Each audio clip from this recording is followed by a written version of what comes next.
vamos agora a esse momento tão importante no culto, que é a exposição da palavra de Deus. Tudo é importante no culto, né? Tudo. Mateus 12, nós vamos ler do 22 ao 30. Diz assim a palavra de Deus.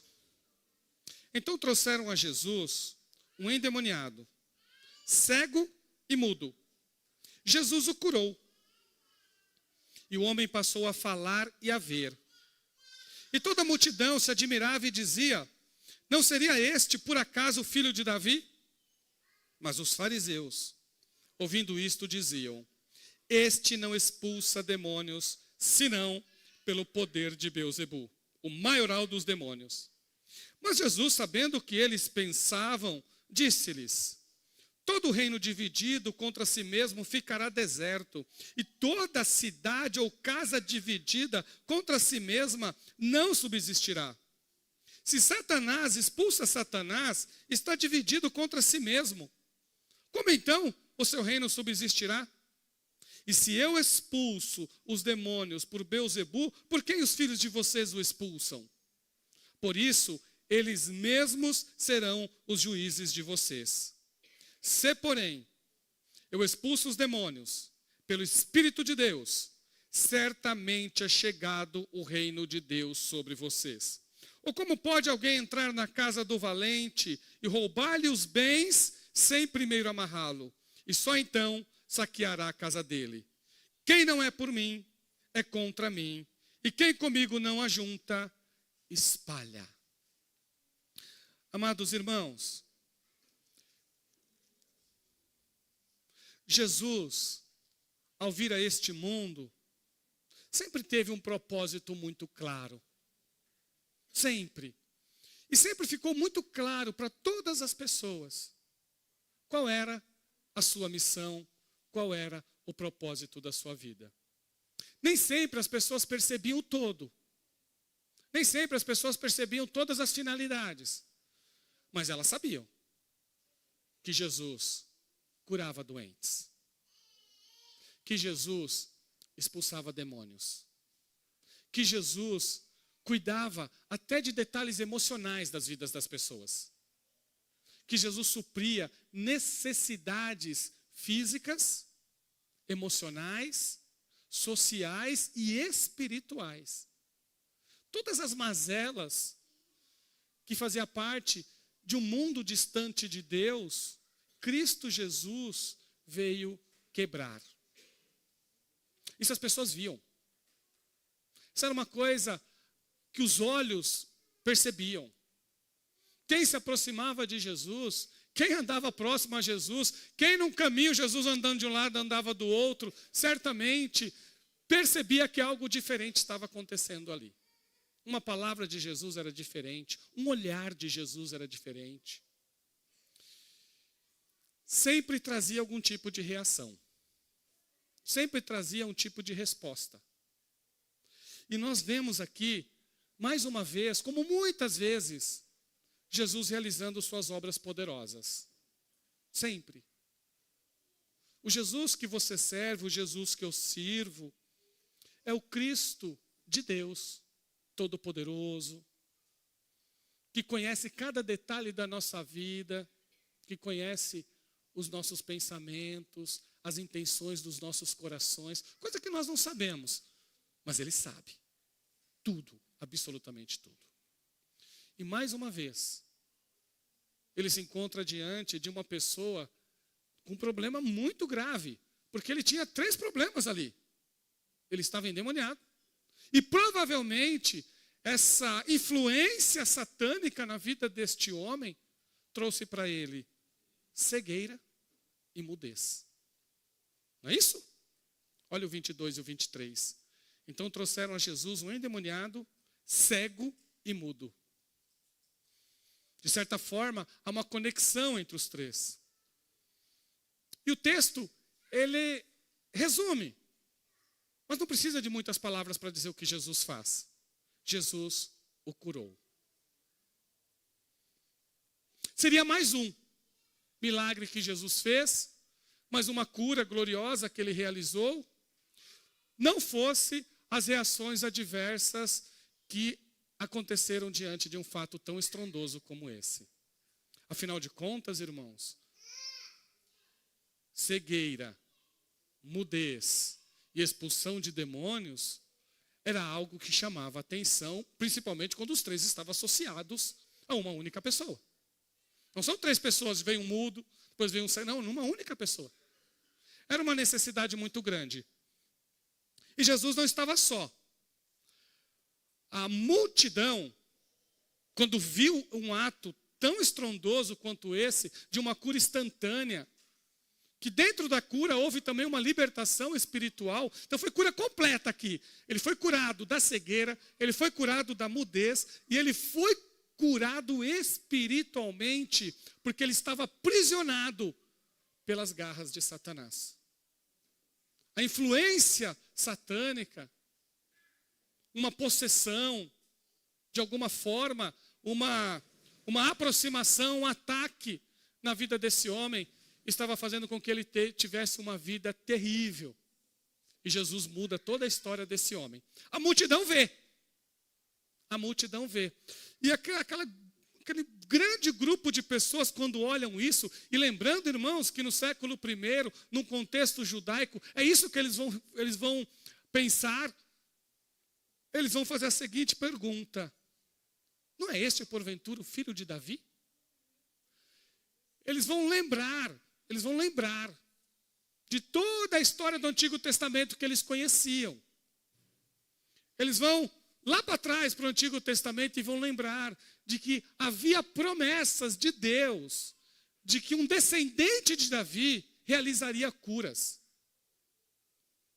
Um Messias, um ungido de Deus. Messias é ungido. Uma pessoa cheia de Deus viria a este mundo aqui para transformar a realidade das pessoas. E eles fizeram essa associação. Mas eles fizeram ainda indagando, porque eles estavam querendo entender o que estava acontecendo. Eles viram a cura, não tinha como contestar isso. Mas ele estava associando. Será que não é este aí? Aquele ungido prometido? Aquele Messias que tanto nós estamos esperando? Aquela tempo, há pelo menos 1000 anos com Davi. Será que não é ele o prometido? Será que não é ele o ungido de Deus? Olha o que ele fez. Nós estamos esperando esse Messias. Isaías 35, 5 e 6, fala dessa promessa. Diz assim: então se abriram os olhos dos cegos, e se desimpedirão os ouvidos dos surdos. Os coxos saltarão como as corças, e a língua dos mudos cantará. Esse atuar de Jesus, esse milagre de Jesus, apontava exatamente para a promessa de que ele era um cumprimento de que ele era o Messias de Deus. Que ele era o servo escolhido por Deus, que no tempo de Deus iria restaurar a vida das pessoas, iria restaurar uma humanidade que havia caído. Mas, irmãos, esta pergunta trouxe também uma outra reação. Um grupo de religiosos, fariseus, pessoas que do ponto de vista humano tinham toda uma integridade. Eram pessoas que acreditavam estar cumprindo a palavra de Deus. Que de certa forma, exteriormente, no seu exterior, podemos dizer assim, no seu exterior, pareciam ser pessoas que estavam fazendo a vontade de Deus. Mas lá no coração, lá no seu interior, havia muito orgulho, havia muita soberba, havia muita altivez.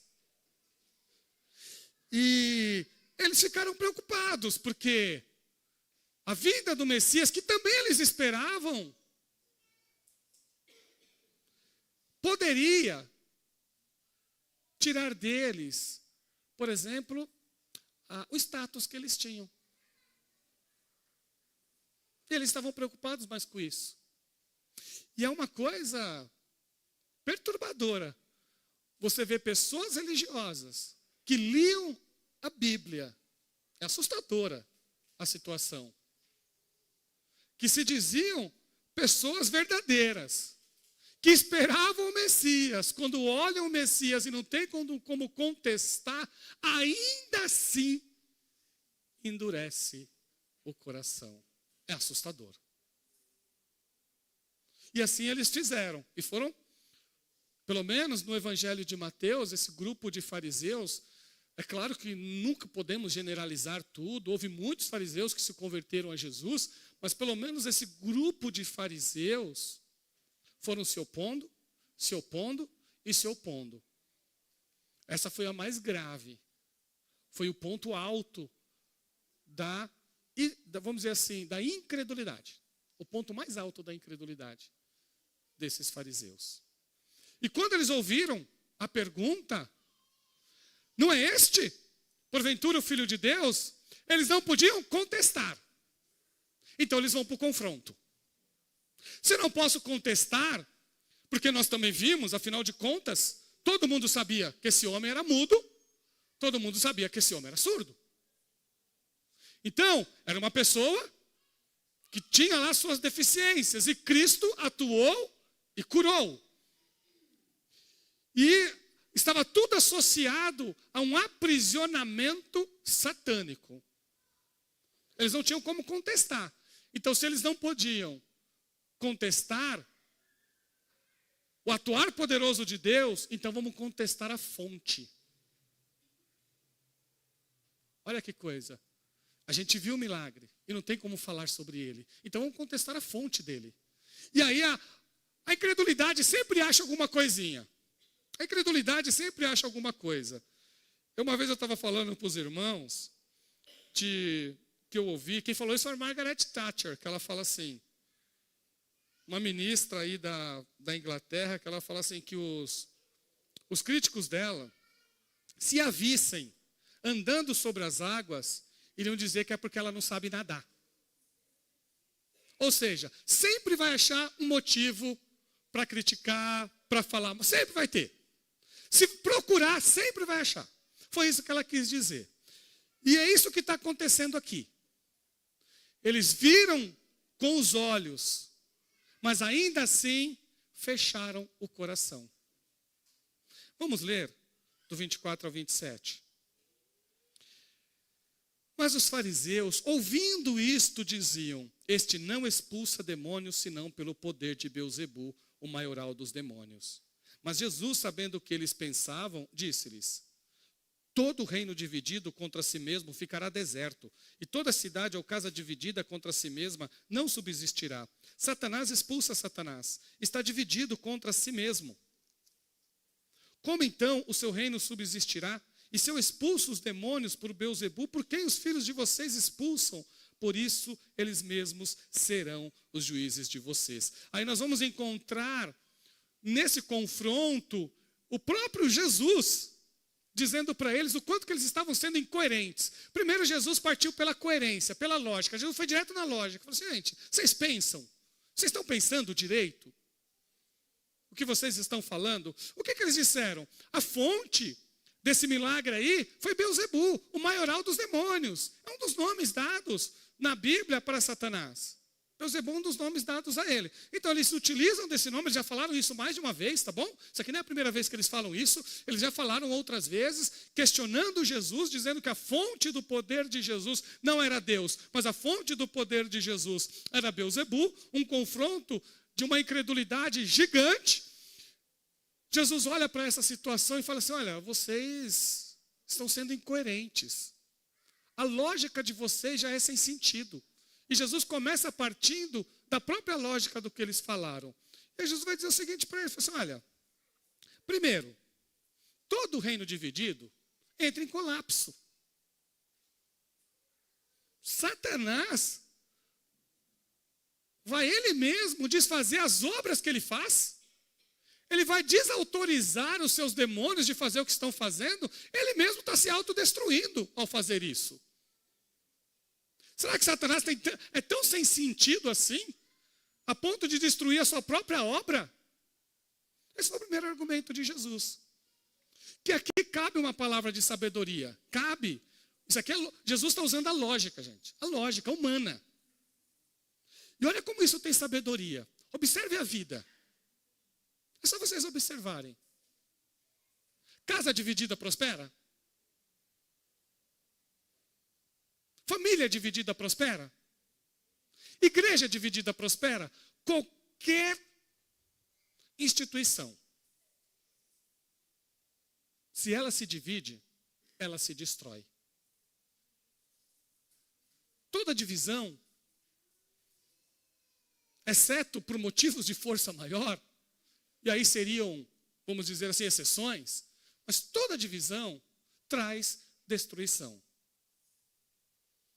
Uma das coisas mais tristes num país é quando as suas instituições entram em colapso e poderes paralelos começam a atuar.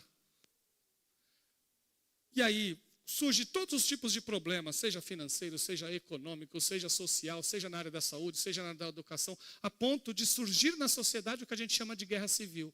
Sabe o que é guerra civil, irmãos? Guerra civil é o irmão contra o irmão. Tem alguns países que vivem guerra civil. Estudem, entre na internet e falem assim, o que acontece com um país quando entra em guerra civil? É um país que se dividiu. E não tem um país em guerra civil próspero. É cada vez em situações piores, piores, piores. Isso é o resultado de divisão. Olha a sabedoria de Jesus ao confrontar os seus opositores. Essa é a primeira coisa que ele fala. Toda divisão traz destruição. E essa é a primeira coisa que Deus está falando ao nosso coração aqui. É a primeira coisa que Deus está falando. E aí, é uma palavra de sabedoria apenas. E de sabedoria para viver bem. Você está casado? Seja um com o seu marido, com a sua esposa. Não permita que a divisão acabe com o seu casamento. Você trabalha, procura ser íntegro e verdadeiro no seu trabalho. Não cause dissensões e brigas entre os colegas de trabalho. Não puxe o tapete de ninguém. Na igreja, apoie os ministérios. Esteja do lado das pessoas que estão servindo a Deus. Não faça serviço de Satanás, não, meu irmão. Nem eu posso fazer isso. Eu tenho que sempre vigiar. Não vamos fazer o serviço, um desserviço, seja para a obra de Deus, seja para a vida familiar, seja para a vida social. Toda divisão traz destruição. Foi isso que Jesus disse. E aquilo que Jesus fala sempre é verdade. Segundo, Jesus vai agora para o argumento que a gente chama de ad hominem. É um jeito de argumentar, é uma forma de argumentar, onde ele deixa de usar a palavra e vai para a pessoa. Primeiro ele foi na frase, na lógica da frase. Agora ele foi na lógica de quem fala. Certo? E aí ele diz assim, aí ele fala assim no 27. Mas se eu expulso os demônios por Beelzebu, por que expulso então os filhos de vocês? Porque, irmãos, os judeus também expulsavam demônios. E todos os judeus que expulsavam demônios, quando os fariseus viam, sabe o que eles falavam? Ah, foi Deus. Olha que coisa. Quando os judeus expulsavam um demônio, todos eles olhavam e falavam, você viu, isso aqui é obra de Deus. E é isso que Jesus está dizendo. Então, se eu estou expulsando por Beelzebu, quem é que está expulsando os filhos de vocês? Eles são os juízes de vocês. Os discípulos de vocês fazem isso e vocês falam que é de Deus. Eles mesmos vão julgar vocês, buscando pessoas, o argumento de pessoas. Mostrando que no confronto tinha duas acusações. Uma era absurda e a outra era hipócrita. Os fariseus tinham seus próprios seguidores praticando, expulsão de demônios. E eles consideravam isso obra de Deus. Olha, irmãos, a falha daquilo que eles disseram para Jesus. Mas isso daqui Foi só o primeiro passo que Jesus fez. Porque Jesus é extremamente sábio. Só que Jesus não é só um sábio. Jesus sabia lidar com qualquer tipo de confronto. Mas Jesus não é só um confrontador. Aí Jesus vai dizer para eles exatamente o que ele está fazendo. E é aqui, meus irmãos, nesse ponto, que é o texto-chave desse texto aqui, onde Jesus deixa bem claro qual é a sua obra, qual é o seu ministério, o que ele veio fazer aqui. E aí nós vamos ler, falando do confronto. Agora, olha a conquista. Vamos para a conquista agora. O 28 e o 29. Se, porém, eu expulso os demônios pelo Espírito de Deus, certamente é chegado o reino de Deus sobre vocês. Ou como pode alguém entrar na casa do valente e roubar-lhe os bens, sem primeiro amarrá-lo, e só então saqueará a casa dele? Jesus está dizendo, sabe o quê? Eu vim para destruir as obras de Satanás. Se eu expulso demônios, se eu curo, se eu liberto, é porque o reino de Deus chegou a este mundo. Ah, meus irmãos, Deus não está distante deste mundo. Deus não está distante das pessoas. Não há uma necessidade que Deus não se importe. É verdade, meus irmãos, a realidade espiritual, a batalha espiritual é uma coisa que nós nunca devemos nos esquecer. Tudo que nós falamos é analisado pelo céu. Tudo. Tudo que nós pensamos é analisado pelo céu. Não existe uma palavra que caia em campo neutro. Todas elas. Deus está ouvindo. Todas elas. Então, curas, milagres, abrir porta de emprego, tudo isso é ato de um Jesus soberano que ama as pessoas que sofrem. É isso que ele veio fazer. Jesus não abre mão daquilo que ele veio fazer. E não é uma hipocrisia, uma falsidade que vai fazer ele mudar a rota. Primeiro, os demônios foram expulsos pelo Espírito Santo de Deus. É isso que Jesus está dizendo. O reino de Deus invadiu aqui esse reino terrestre. O reino de Deus invadiu também o próprio reino de Satanás. Satanás reina sobre o quê? Sobre os demônios, só isso. O reino dele é os demônios, ele não tem outro reino, a não ser esse. Mas faz bagunça, faz barulho, atrapalha, destrói, tudo que ele puder fazer para destruir, ele faz. E é o que ele estava fazendo com a vida deste homem. E Jesus resgata este homem das garras de Satanás. Isto é o poder de Deus que faz. Não existe forças iguais. Não são forças iguais. Há um poder muito, mas muito, muito superior ao poder das trevas. É o poder de Jesus. É a vinda do reino de Deus. É muito maior.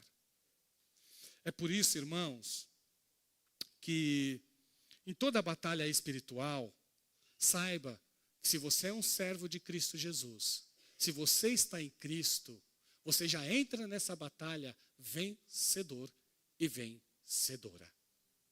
Você não entra para perder. O diabo, ele tem as suas artimanhas, ele está sempre próximo de nós para nos atrapalhar. Temos sempre que estar atentos a isso, sempre. Sempre com o olho aberto, viu? Com o olho aberto. Porque ele tenta, de uma forma ou de outra, atrapalhar a nossa vida. Mas, se nós estivermos vigilantes e nós estivermos percebendo as suas flechas, as suas setas, nós repreendemos em nome de Jesus todo o mal. Essa autoridade Jesus nos deu, de repreender. sentiu perto uma ação de Satanás, está repreendida em nome de Jesus. E tem que falar mesmo. Está repreendida em nome de Jesus. Porque assim nós vamos avançando no reino de Deus. Então, a conquista é essa. E olha o que Jesus conta para mostrar. Olha o que ele conta. Ele diz assim: ou como pode alguém entrar na casa do valente e roubar-lhe os bens sem primeiro amarrá-lo? E só então saqueará a casa dele. Irmãos, a vinda do reino de Deus, olha que coisa linda que Jesus diz aqui. A vinda do reino de Deus é um saque ao reino das trevas. A vinda do reino de Deus é um ato de poder que destrói reino das trevas, que destrói todo o mal. Destrói todo o mal. Olha o que Jesus está dizendo. O valente está lá, protegendo a sua presa. Ele não larga não, porque ele sabe o seu poder, ele não larga. Mas vem alguém mais forte que ele. O prende, o amarra e toma tudo da mão dele. Isso foi falado no Antigo Testamento também. Jesus usa essa parábola porque Isaías também falou. Quando Isaías falou do Messias, ele disse isso. Olha o que ele fala no 49, 24, 25. Diz assim: será que alguém pode tirar o despojo de um valente? Será que os presos podem fugir do tirano? Mas assim diz o Senhor: certamente os presos serão tirados do valente, e o despojo do tirano será resgatado. Porque eu lutarei contra os que lutam contra você e salvarei os seus filhos. É isso que a palavra de Deus diz. Jesus resgata, porque ele tem poder absoluto. Ele arranca todas as presas das garras de Satanás. Ele é o conquistador supremo. Sabe quem eram essas pessoas? Nós.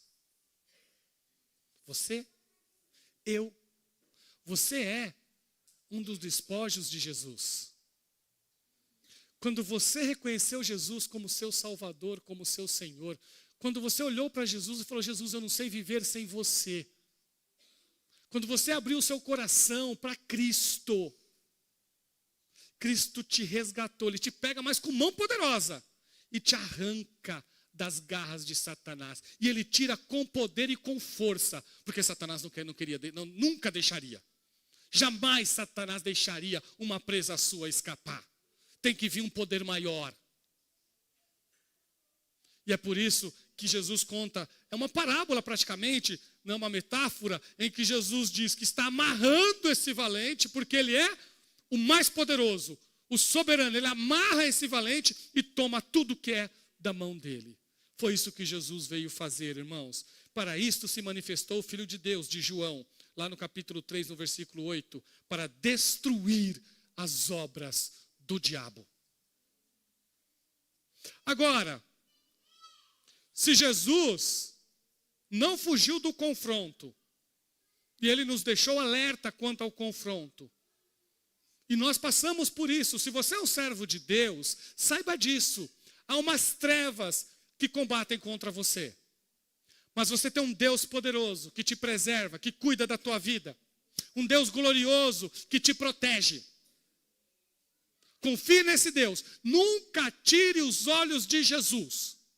Nunca tire os olhos de Jesus. Porque Ele realmente é o Salvador. Realmente Ele é o conquistador das nossas vidas. Ele é o teu campeão. Ele é o teu campeão. Ele é o teu herói. Ele é o teu mestre. E Ele é o teu Senhor. Então Jesus vence o confronto. Vence o confronto. Jesus nos fala também qual foi a sua conquista. E a sua conquista é o resgate de vidas presas por Satanás. Mas Ele pede de nós um compromisso. Se Jesus é o teu conquistador, o teu salvador e o teu Senhor, e ele deixa claro para você, e para mim também, para nós, que as obras do diabo são destruídas por ele, que o diabo foi amarrado na cruz, foi lá que ele foi amarrado. E lá ele teve o seu poder saqueado, onde ele perde para Cristo Jesus, onde ele é derrotado em Cristo Jesus. Jesus pede de nós e de todas as pessoas que ouvem a sua voz um compromisso muito sério. E aí é o versículo 30, que é o último versículo da nossa exposição. Podem trazer a ceia, por favor. Quem não é por mim, é contra mim. E quem comigo não ajunta, espalha. Jesus enfrenta o confronto. Jesus é o grande conquistador. E o grande conquistador pede daqueles que ele trouxe para si um compromisso. Então, irmãos, vai mais aqui uma palavra de sabedoria. Se Jesus saqueou o inferno para ter você, não é para você dividir a sua lealdade. Se Jesus destrói as obras do diabo para que você tenha um encontro com Deus, ele não fez isso para que você possa ter uma vida mediana. Ele fez isso para que você tenha uma vida vitoriosa. E ter vida vitoriosa é assumir o compromisso de continuar caminhando e estar sempre do lado de Jesus. E como que nós fazemos isso? Servindo a Jesus, confiando em Jesus, crendo em Jesus, não deixando nada neste mundo tirar a nossa paz e nos arrancar da presença de Jesus. É esse compromisso que ele pede, porque ele deixa muito claro: se você não estiver do lado de Jesus, se eu não estiver do lado de Jesus, eu estou contra ele. Jesus não disse assim, tá bom, fica ali na zona de descanso. Não, não tem essa não. Jesus pede de nós tudo, compromisso. Quem não é por mim, é contra mim. Nós fomos os bens resgatados da casa de um valente. Olha que coisa, irmãos, que Jesus fez com você. Colossenses 1,13 diz assim: Ele nos libertou do poder das trevas e nos transportou para o reino do seu Filho amado. Vamos ficar em pé? Irmãos, as Escrituras falam ao nosso coração. E o que eu vou falar para você agora, que está aqui nesta noite? Pastor, às vezes eu percebo, pastor, uma ação das trevas se aproximando da minha vida, da minha casa e da minha família. Pastor, às vezes parece que o diabo está ali, ó. Eu fiz uma pesquisa, irmãos, vocês vão achar muito interessante essa pesquisa que eu fiz. Vocês percebem que toda vez que a arte retrata Satanás, ela retrata um ser horrível, com chifres, com tridentes, não é assim? Isso é da Idade Média. Aí eu estava pesquisando, e aí os estudiosos falam assim, vocês acham que as pessoas da Idade Média não sabem como é o diabo? Vocês acham que eles não leram a Bíblia, que diz assim que o diabo se disfarça de anjo de luz? Eu achei muito interessante, porque muitas das pessoas que fizeram isso eram cristãos. Mas eles fizeram com um propósito. Eu gostei muito disso que os estudiosos falaram. Porque o diabo ele tem uma coisa que fez ele cair do céu, que é o orgulho e a soberba. Então você imagina ele sendo retratado como um ser horroroso. Para ele é humilhação. Não é isso? Para ele é uma humilhação isso. Então, quando as pessoas retratavam o diabo com aquela feiura, era para humilhá-lo, para mostrar assim, olha, você é feio, ninguém quer ficar perto de você. Mas eles sabiam, viu? Eles não eram inocentes. Eles sabiam que o diabo seduz. Que o diabo se disfarçava de anjo de luz. Se a arte fosse retratar mesmo o diabo como ele era, ele não seria desse jeito, não. Então, irmãos, nós temos que estar atentos, não só para as ações feias de Satanás, mas pelas ações sedutoras. Essas são mais perigosas, porque essas enganam. Viu? Essas enganam. Toma cuidado com a sedução do inimigo. Nesse vocês têm que vigiar. E eu também, claro, como vocês. Assim como vocês, eu tenho que vigiar muito, principalmente a sedução. Porque ele seduz, ele é enganador. Então, se você tem sentido na sua vida esse aproximar, nós vamos orar agora nesse sentido. Por você. Por você. E está aqui, a palavra de Deus disse que Jesus veio para destruir. Então é destruir mesmo. E ele não vai parar, tá? Ele não vai parar. Até a volta de Jesus ele vai ficar aí atrapalhando. Mas nós vamos orar também, para Jesus nos dar sabedoria e discernimento para perceber toda essa aproximação. Seja ela por sedução ou seja ela por atos de destruição. Seja qual for o método que ele usar, Deus vai te dar sabedoria. Deus vai te dar sabedoria e você vai poder confrontá-lo no poder de Jesus. E a vitória virá para a sua vida, isso é o que nós cremos. Então, vamos todos orar nesse sentido. E você que estiver nessa situação, ora também, porque eu estou orando por você, tá bom? Senhor Deus, estamos aqui na tua casa, Senhor. Na tua igreja, são os teus filhos aqui que acabaram de ouvir a tua palavra, Senhor.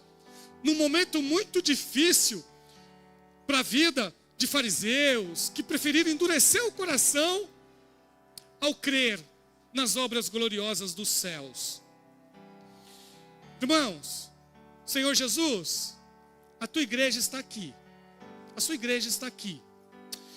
E eu te peço, meu Deus, no nome de Jesus, que seja repreendido agora toda ação das trevas.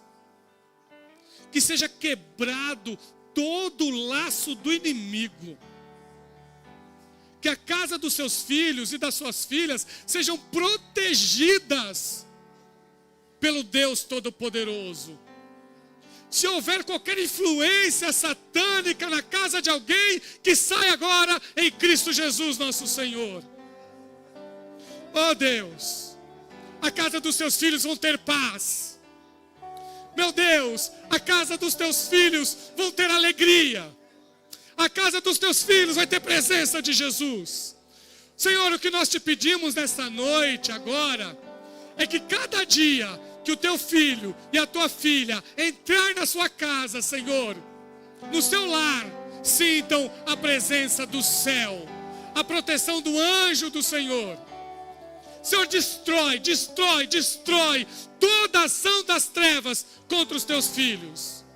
Senhor, o diabo ele é sujo, meu Deus, e às vezes ele engana através da sedução.